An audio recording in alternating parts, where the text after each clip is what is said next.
इन्न धर्म नाला खरनागे बहुत ही दौड़ लग्गा लिक्किरी बहुत ही दौड़े लग्गा लिक्किरी नम धर्म तालर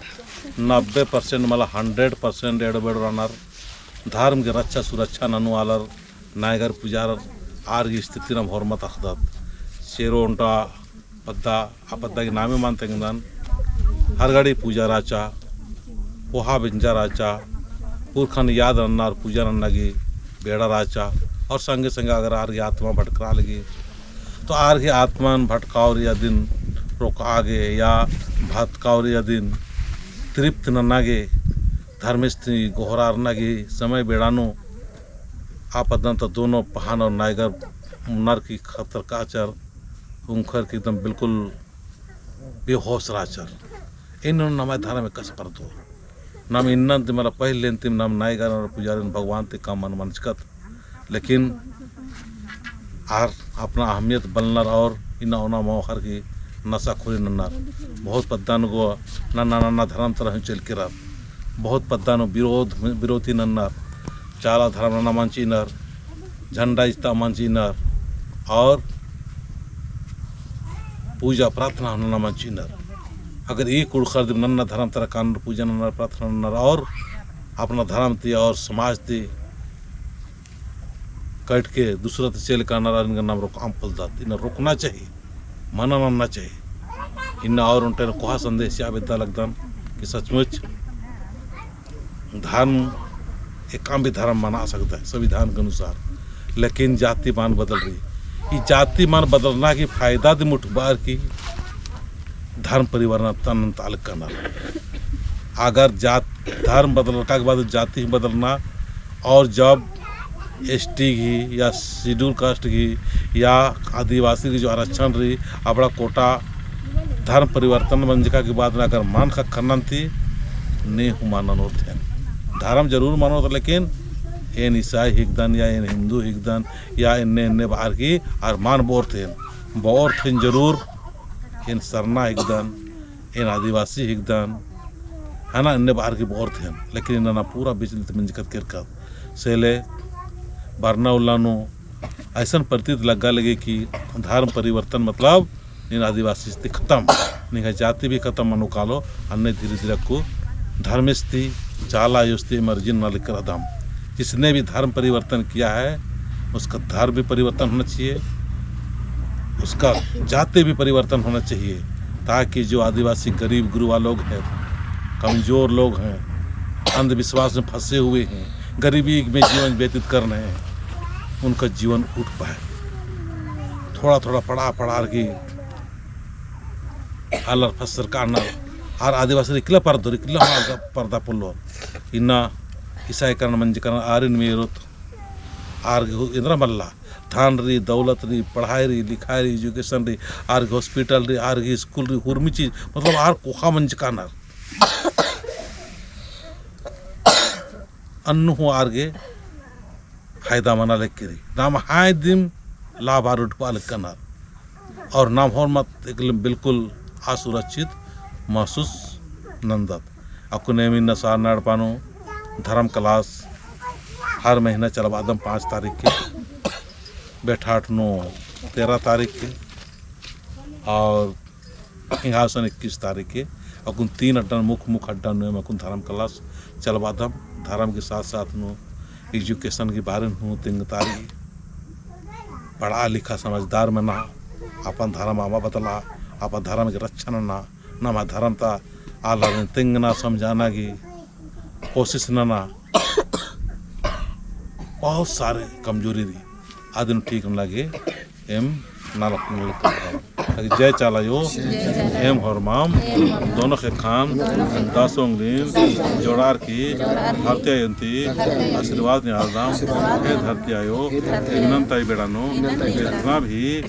प्रचार सात संगे चलना पूजन शामिल मानना चाहना गौरमार की ये कयान दाव के गौरमार की हड़पानो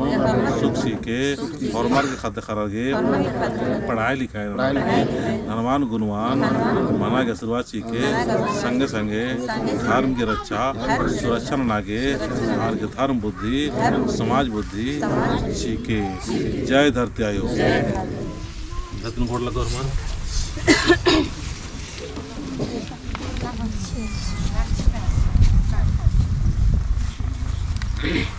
जय चारा जो इन दोनों के खान दसों जोड़ा की प्रार्थना नाम आशीर्वाद चीखे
तंबाकू